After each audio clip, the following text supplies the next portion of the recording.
Exporter un produit agroalimentaire au Bénin aujourd'hui répond à un certain nombre de conditions. Les entreprises estiment qu'elles font de plus en plus d'efforts, mais certains paramètres pour le processus d'exportation ne leur facilitent pas vraiment la tâche. Par contre, les produits importés dictent leurs lois sur nos marchés, surtout en période de fin d'année. On se demande finalement comment nos entrepreneurs au Bénin apprécient cette situation. Positionnement des produits agroalimentaires béninois sur le marché international et regard sur les produits importés. C'est le thème de notre émission Terre Actu et je reçois deux grandes dames promotrices d'entreprises agroalimentaires. Bonsoir et bienvenue.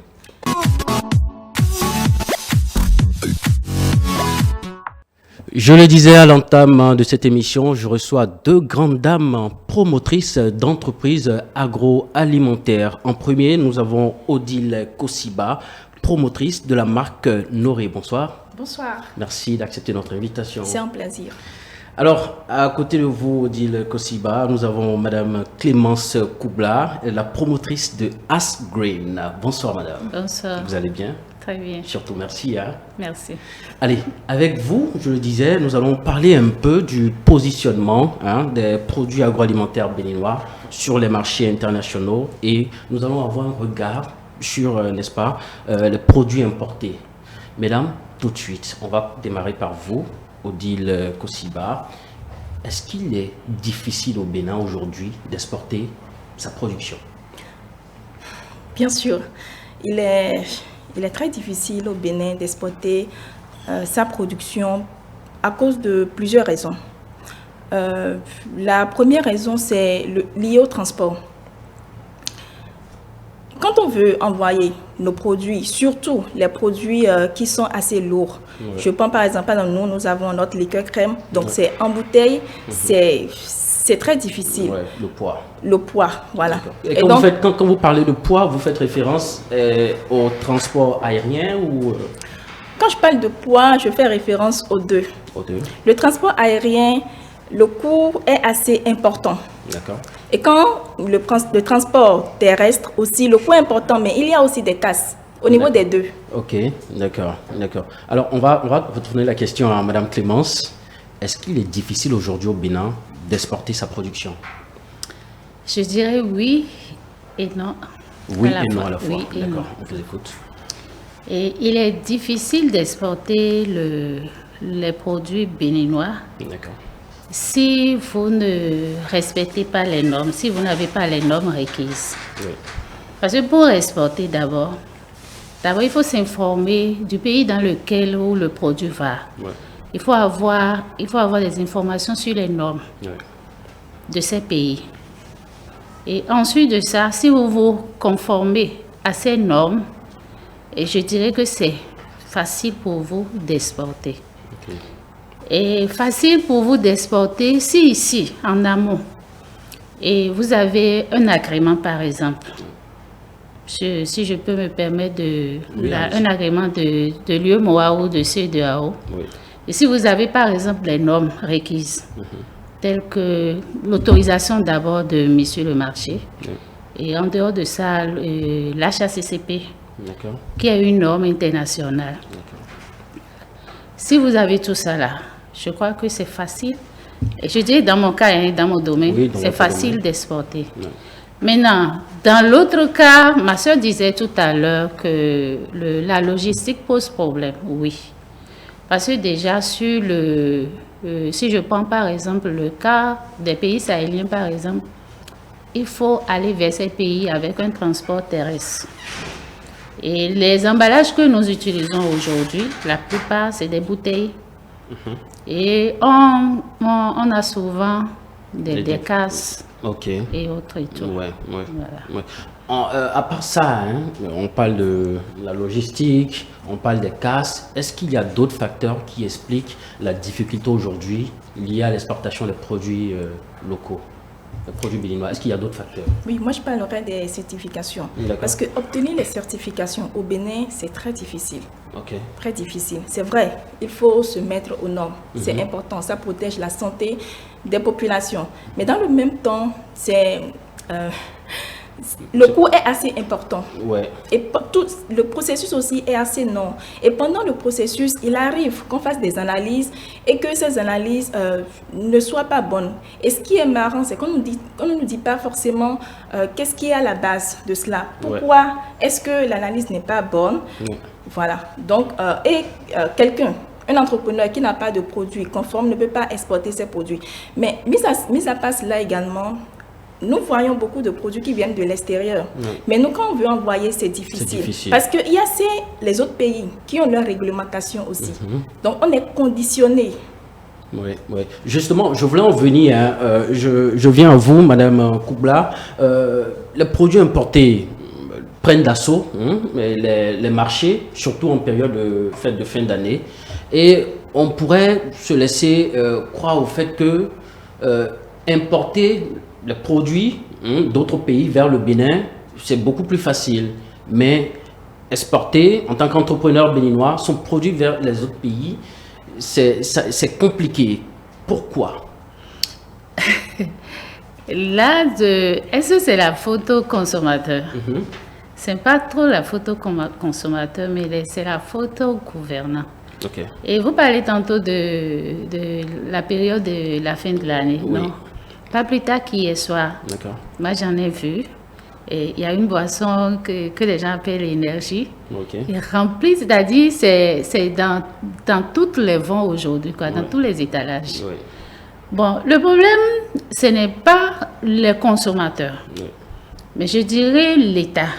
Pourquoi? Parce que si je prends par exemple le cas du Nigeria, qui est un pays peuplé, ils sont tellement réglementés et vraiment rigoureux sur les normes. Oui. Au point où si vous prenez le NAFDAC par exemple, vous voulez produire quelque chose et mettre sur le marché, si vous n'avez pas NAFDAC, vous ne pouvez pas. D'accord. Vous ne pouvez pas vendre. Et mieux, vous voyez la taille de la Sobebra ici par exemple. NAFDAC a le droit à tout moment d'aller à la Sobebra. Si la Sobebra était, c'est un exemple que je donne, si la Sobebra était sur le territoire nigérien par exemple, et d'aller faire ses inspections à tout moment. Et dès qu'ils constatent quelques malversations, ils ont la possibilité de fermer. Ce que la BSSA ne fait pas ici. D'accord. Alors que la BSSA est normalement censée être l'équivalent en quelque sorte de NAFDAC du Nigeria. En matière de contrôle. Voilà. Ce qu'ils ne font pas ici. Si la BSSA commence aujourd'hui pas vraiment travailler et montrer réellement qu'ils travaillent, je crois que les Béninois vont commencer par avoir confiance aux produits made in Bénin. D'accord. Alors, Madame Odile, je viens à un fait, vous deux vous l'aviez abordé, on parle aussi de réglementation, de normes. Est-ce que vos produits répondent toujours aux normes? Parce que vous parliez à l'instant de normes. Et si c'est difficile d'exporter, on se poserait la question de savoir, est-ce que c'est pas également la faute à vos produits? Est-ce que vos produits respectent toujours les normes? Parce que c'est pas parce qu'on est béninois et que vous êtes nos sœurs, vous êtes nos mères et vous faites de la transformation que forcément on va se dire, comme je suis béninois, c'est sûr que ma sœur fait un produit, c'est bon. Est-ce que les normes sont respectées? On est obligé de respecter les normes. D'accord. Parce que ça préserve la santé des consommateurs. Donc, on n'a pas le choix, en fait. D'accord. Maintenant, là, bien, c'est ça, nous aide à obtenir, à nous régulariser. D'accord. Maintenant, moi, je parlais du processus. Le coût est assez important, surtout quand vous avez plusieurs produits. Vous voyez facilement des millions sur votre facture. Wow. Et la durée aussi, c'est juste 2 ans. Donc, fait tout un processus. Payer beaucoup d'argent et finalement recommencer tout ce travail après 2 ans. Madame Koubla, est-ce qu'aujourd'hui, un entrepreneur ou bien une entreprise agroalimentaire vit vraiment de ce qu'elle produit? Au regard de tout ça, parce que Odile parlait à l'instant, elle parlait du coût. Est-ce qu'aujourd'hui, on peut prétendre vivre de ce qu'on fait? Est-ce que c'est pas uniquement par passion que vous y êtes encore dedans? Et oui, déjà, quand vous commencez quelque chose, moi personnellement, je dis c'est pas passion qu'on va faire quelque chose. C'est ça. Et le mot entrepreneuriat dont vous avez parlé, d'abord là, c'est un sacerdoce. Oui. N'importe qui n'y va pas. Oui. Il faut s'armer de tout. De courage surtout. Voilà, pour y aller. Oui. Et dire qu'on s'en sort, je dirais connaître le pays. D'accord. Sans que le pays ne sache. Ok. Mais ils sont en train de savoir. Et je vais vous dire, dans la sous-région, le Bénin regorge de potentialités énormes. Énorme. Oui. C'est-à-dire, c'est nous qui réveillons aujourd'hui les pays qui sont autour de nous. D'accord. À entreprendre. Oui. Parce que c'est des pays qui dépendent toujours de l'extérieur. Mais nous avons compris très tôt, on a commencé. Okay. Il faut vous dire que dans la sous-région aujourd'hui, si le Béninois ne fait pas confiance aux produits made in Bénin, je dirais que c'est lui-même qui se crée son Il aurait choisi. Il aurait choisi. Parce qu'au fait, les produits naturels encore, à l'état naturel aujourd'hui produits, se fait au Bénin. Au Bénin. Et les gens nous reprochent.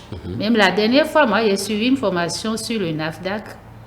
Mais les formateurs qui sont venus du Nigeria ont dit, mais déjà que si vous mettez même le produit et de base et à 50%, vous êtes toujours dans le naturel. Okay. Alors que nous le faisons à 100%. 100%, oui. Justement, sur les étiquettes, c'est toujours 100%. Oui, c'est toujours 100%, mais 100%... Ah oui, 100% voilà. Arrangé, quoi. Voilà, mais non, il y en a qui respectent. Qui respectent, d'accord. Il y en a qui respectent, parce que moi, je dis... Notamment à Screen. Ah oui, oui, parce que l'avenir d'une entreprise dépend de ses clients. Dépend de ses clients. Donc, si les clients sont en bonne santé, ça veut dire que l'entreprise là prospère, a de l'avenir. Oui. Donc, on est obligé de respecter les normes. On est obligé de respecter les règles d'hygiène. Oui. Alors moi, je voudrais confirmer un peu ce que vous disiez à l'instant. J'ai eu la chance de goûter vos jus et le jus d'ananas, franchement dit, je ne douterai pas que c'est du 100% naturel. Et également, Noré m'a fait goûter sa crème liqueur. Vous avez d'énormes potentiels, mesdames. Alors, il ne faudrait pas que, consommateurs que nous sommes, quand souvent, à cause du coût de vos produits, on va à côté. Nous n'en voulez pas aussi, parce que autant c'est dur chez vous, en matière de normalisation de vos produits, c'est aussi comme ça que vous mettez quand même du prix sur vos produits. En tout cas, il faut vivre de ce qu'on fait. Il ne faut pas produire et puis après rester affamé. Non. Donc, alors, non, vous voulez intervenir? Si vous voulez. D'accord, allez-y. Si vous avez quelque chose à dire par rapport à ça, ou bien on peut passer à la prochaine question. D'accord. Alors, je souhaiterais, Madame Koubla et puis Madame Kosiba, qu'on apporte désormais, on va revenir à la question du Made in Bénin. On va apporter un regard critique sur la question. Quel est votre regard aujourd'hui, vous, sur le mois du consommant local? Est-ce que cela a de l'impact, véritablement? Oui.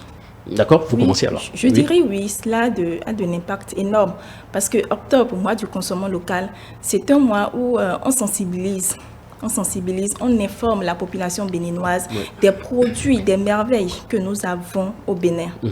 Et je salue le gouvernement qui prend assez d'initiatives. Et il y a également certaines structures privées.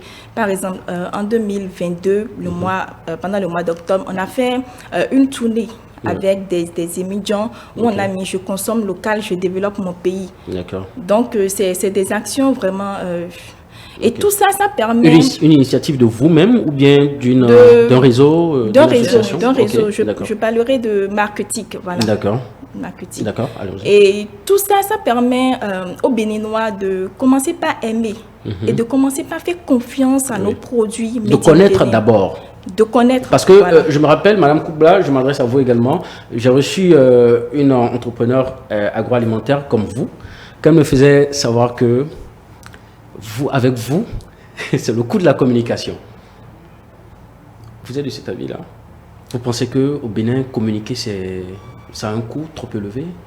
Oui, la communication, ça a un coût. Oui, ça a un coût. Oui, et il faut communiquer. Exactement. Tous les jours que tu fais, Ouais. il faut communiquer. Et moi, par exemple, toutes les fois que j'entends parler de quelque chose, d'une exposition ici, d'une Ouais. fois de là et tout, Ouais. je fais tout pour y participer. Ouais. Parce que le simple fait de voir quelque part Festi, Oui. quand je vais voir Festi dans un Je rappelle que rayon c'est le nom de votre entreprise. Oui. de notre produit. Ok. De Oui. votre... Ok. Quand je vais voir Festi quelque part Oui. d'autre, ah oui, j'ai eu à goûter à ce produit, j'ai vu ce produit quelque part. D'accord. Et c'est comme ça commence par rentrer dans la tête des gens. Exactement. Donc la communication est Importante. capitale et importante pour... Ok. la- D'accord. la Ok. production On va revenir à des vous. Odile, vous finissez? Vous finissez votre intervention ou bien c'est bon? C'est D'accord. bon. On passe la parole à madame. D'accord, peut-être que je vais prolonger ce qu'elle Ok, a dit. d'accord, allez-y. À part les expositions, sponsoriser également des événements. Oui. Être présent sur les événements. Il y a également le digital qui nous offre une très grande opportunité de communiquer à moindre coût. Oui. Donc voilà. À moindre coût. Ouais. Bon, c'est pas tout le temps fiable, mais je vous décourage pas sur. Madame Koubla, on revient à vous. Quel est votre avis, hein? Est-ce que le consommation local, le mois du consommation local, a véritablement un impact? Oui, ça a un impact, mais je dirais, peut-être si je dois donner une note à 25%. À 25%. À 25%. À 25%. Oui. D'accord, pourquoi? Normalement, on ne devait plus être au mois du consommateur. Ok. Mais je dirais peut-être un jour par mois ou par semaine Ok. du consommateur. Ok. Et il y a une promotrice ici au Bénin qui ne fait que les produits made in Bénin et a initié un jour de marché mensuel. Disons, c'est 2 jours de marché. Fait nos rigues. Je crois qu'elle fait de merveilles. Ça, la seule dépasse le mois du consommateur. Ok. Ça, la seule dépasse le mois du consommateur. Donc, ça veut dire que le gouvernement devait faire plus. Ouais. Ouais. Et quand je dis le gouvernement devait faire plus, c'est amener la population à comprendre. Ici, je crois que nous sommes dans les locaux d'une télévision. D'une télévision, oui, Télé Bénin. Télé Bénin. Il y a plein de radios dans ce Bénin. Ouais. Si vous pouvez accorder juste 1 minute tous les jours pour le consommant béninois, je crois qu'on va évoluer. Parce que toutes les devises, c'est-à-dire tout ce que nous produisons ici, nous consommons ici, l'argent va rester ici. Et si nous importons, l'argent retourne. Ouais. Et nous n'avons même pas l'idée de ce que nous consommons. Exactement. C'est pour ça que je parlais tantôt de NAFDAC. Avant qu'un produit importé ne vienne au Nigeria, NAFDAC se déplace vers tous ces pays, que ce soit en Amérique, aux États-Unis, aux États-Unis, Thaïlande et autres et tout. Ils vont visiter. Oui. Et quand les produits viennent encore, ils ont leur laboratoire et eux-mêmes ils testent. C'est-à-dire ce qui est écrit déjà sur le produit. Ils vérifient. Ils ont des équipements de pointe pour vérifier. D'accord. Alors qu'on se dit que, quand on est ici, on dit non, le Nigeria c'est un pays de fous, c'est un pays... Non, mais ils font de merveilles, ce qui fait que le NAFDAC est respecté dans tous les pays du monde. Mais s'ils font des merveilles ici, qu'en est-il des produits qu'ils importent, qu'ils exportent de là-bas vers le Bénin? Oui. Est-ce que on peut dire que ce sont des produits quand même qui respectent aussi les normes? Oui, ces produits respectent les normes. Quand on parle de normes, c'est quoi? Ok. En fait, si la personne écrit sur ses étiquettes que mon produit n'est pas 100% naturel et que le consommateur consomme, oui, c'est lui qui aurait choisi. Ok. Vous voyez un peu ce que je dis? Oui, exactement. Voilà. D'accord. Donc, si le produit qui est sorti de là-bas, il y a des produits naturels comme il y a des produits semi-naturels et des produits non naturels. D'accord, d'accord. Vous savez, moi, je garde un regard également critique sur la question du mois du consommation local. Pour moi, mon avis de journaliste, ce mois-là, c'est un mois. C'est vrai que semble-t-il que c'est le mois retenu dans l'espace UEMOA ou CEDEAO, je crois, un truc comme ça, où quand même un certain nombre de pays le font au mois d'octobre. Pour moi, c'est un mois mal choisi parce que aujourd'hui, la rentrée scolaire démarre en octobre. En octobre. Ou carrément fin septembre. Est-ce que vous croyez que un parent aura, je sais pas, la possibilité de laisser, d'aller investir dans la scolarité de son enfant, dans les fournitures, et on sait à quel point c'est difficile, et aller maintenant consommer local? Parce que, qu'on le veuille ou non, aujourd'hui, on a une boisson qui vient du Nigeria et une boisson faite au Bénin. Il y a une différence en termes de coût. C'est pourquoi les populations se ruent vers ces produits-là sans pour autant faire attention à leur santé.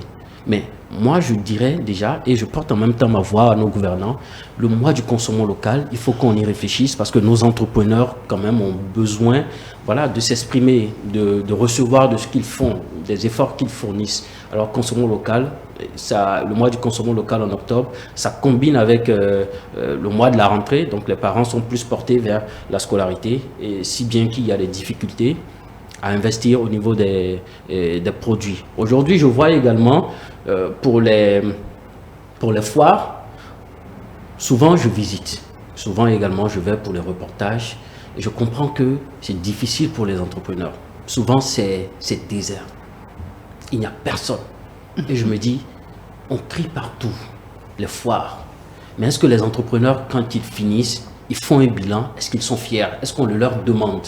Ou bien il suffit juste de dire telle organisation, tel réseau a organisé une foire? Moi aujourd'hui, je veux me faire, mesdames et messieurs, porte-parole de ces dames-là qui font de nombreux efforts, des efforts quand même louables. Consommons local. Alors, on va finir avec une dernière question. Aujourd'hui, Odile, que serait-il logique de faire pour vous permettre de mieux écouler vos produits? Déjà, je vous pose deux conditions. Réduire les importations pour permettre un réel écoulement au plan national. Vous m'écoutez également, Madame Clémence. Ou réduire les charges, parce qu'à l'instant vous parlez de coûts, les charges liées à l'exportation afin que vos produits soient mieux écoulés sur le marché international. Laquelle des conditions serait favorable? C'est un appel en même temps lancé au gouvernement. Je dirais les deux. Les deux. D'abord les charges et ensuite les conditions pour l'importation. Si on peut vraiment nous faciliter les processus, si on peut mettre en place une meilleure réglementation pour assainir, ce serait vraiment bien. Et à part cela aussi, si le gouvernement béninois peut limiter un peu l'exportation d'autres produits qui envahissent le marché béninois, ça serait vraiment valorisant pour nous. C'est vrai, les gens disent souvent que les produits made in Bénin, c'est cher, mais c'est pas cher. C'est pas cher. C'est pas cher parce que au regard des charges, au regard des charges, vraiment, franchement, c'est pas cher. Et au regard de ce que le consommateur bénéficie en consommant ces produits, franchement, c'est pas cher. D'accord, d'accord. Madame Clémence? Oui, ce que moi je peux ajouter, déjà quand on regarde dans la sous-région, tous les pays ont des sites d'exposition, des sites de foires internationales et autres. Oui. Et quand ces occasions arrivent, le gouvernement contribue. C'est-à-dire, les gens font peut-être journée continue et on demande à la population de sortir et d'aller visiter. Il y a les médias qui relaient les informations, ils montrent à la télé à tout moment. Je me rappelle une fois, j'étais au Burkina pour une fois. Une dame avait amené le jus de cajou. Le jus de cajou. Et il s'est fait que une radio est venue faire un reportage sur elle. Et ils ont relayé le soir. Le lendemain, elle a fini son stock. Waouh! Le lendemain, elle a fini son stock. Et les gens venaient, où se trouve le jus de cajou, où se trouve le jus de cajou. Mais c'est ça qui nous manque ici. Ouais. C'est ça qui nous manque ici. Les produits qui viennent du Nigeria, il y a l'emballage qui a un moins coût. D'accord. Le cas de Noré, par exemple, elle peut vous dire à combien sa bouteille coûte. C'est les emballages qui coûtent vraiment. Vraiment. Voilà. En dehors de ça, les autres charges et tout. D'accord. Je voudrais ajouter, si le gouvernement béninois peut mettre en place un salon d'exposition, ça serait génial. Parce qu'aujourd'hui, on n'a pas d'endroit pour exposer. Avant, c'était au stade de l'amitié. Mais c'est en train de... passe. Ah, ok. D'accord. Ouais. Allez-y. Non, peut-être que c'est un salon. C'est ça, non? Oui, allez-y. Non, allez-y. Hein. Ah, ok, d'accord. Je pensais que c'était... Non, moi, je ne trouve pas que le stade de l'amitié aujourd'hui ne peut pas faire la fête. Ouais. Parce que ce qu'on voit à l'extérieur, c'est des dizaines d'États. Ouais. Oui. Ouais. Alors, je vais vous laisser dire rapidement un mot à vos consommateurs, véritablement leur faire savoir que consommer local, c'est très important. Madame Koubla, on va commencer par vous. Oui. Et chers Béninois, je voudrais vous demander de consommer le béninois. Parce qu'on a de très bons produits nutritionnels et qui apportent assez si je ne vais pas faire la tautologie, apporter beaucoup d'éléments nutritionnels à votre organisme. Et faites-nous confiance. Nous avons choisi aller dans ce sens. Mais on ne peut que faire du bien et on fait du bien. Tous les produits qui viennent de l'extérieur, on ne sait pas dans quelles conditions ça se produit. Mais pourtant, les gens s'acharnent et consomment. Donc, venez, nous avons de très beaux produits. Il y a des produits que les Béninois aiment tellement, et malgré que ça coûte cher, les vins. Oui, avec le vin, en fait, on se dit que voilà, on est à l'aise, quoi. Et oui, et c'est là on montre son. D'accord.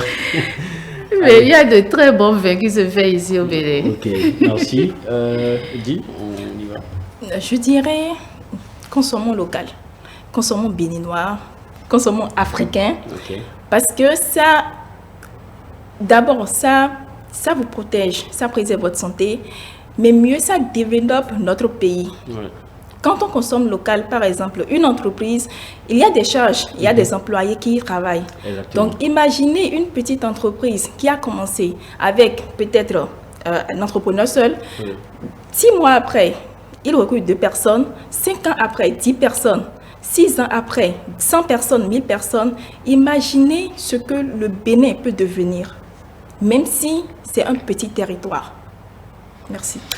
Eh bien, merci à vous également. Mesdames et messieurs, vous l'aviez compris, c'est important de consommer local, de consommer africain. Nous étions avec Odile Kosiba, promotrice de Noré, la reine du sushi. Merci beaucoup. Nous étions également en compagnie de Clémence Koubla, promotrice de As Green, la reine des jus d'ananas de toutes sortes. En dehors du jus d'ananas en pur, vous faites aussi du cocktail. Oui, on a plus de 14 parfums. Wow. En fait, l'ananas, c'est le fruit de base. Ok. Et on fait des cocktails soit avec des fruits tropicaux de saison ou des légumes. Wow. Tels que gingembre. Ok. Aujourd'hui, par exemple, on a fait la goyave parce que c'est le temps de la goyave. Ok, d'accord. On a fait la passion, le fruit de la passion. Ah, d'accord. Voilà. Baobab et tout. Et tous ces fruits ont des vertus. Oui, forcément. Je ferai tout pour me déplacer dans votre entreprise avec le réalisateur Nestor à la fin de cette émission. On pourra vous visiter. Alors, vous, en dehors de la liqueur, vous faites encore... Nous, on est spécialisé dans la transformation du sushi. Donc, on fait la liqueur crème de sushi, on fait la farine de sushi, le lait de sushi, l'huile de sushi, des snacks, des croquettes de sushi et voilà. Allez. Moi, j'aime bien les croquettes de Noré. Ah oui. Moi-même, j'ai eu la chance de c'est du pur délice. Allez, mesdames et messieurs, merci de nous avoir suivis. Je le disais à l'instant, Clémence Koubla et Odile Kosiba étaient avec nous sur Terre Actu dans le cadre de l'émission qui porte sur le positionnement des produits agroalimentaires béninois sur les marchés internationaux et regard sur les produits importés. Merci de nous avoir suivis. Je tiens également à remercier Télé Bénin et AgriCarrefour pour cette antenne dédiée à l'agriculture. Mesdames et messieurs, on va se retrouver le vendredi prochain à partir de 21h30. D'ici à là, portez-vous bien.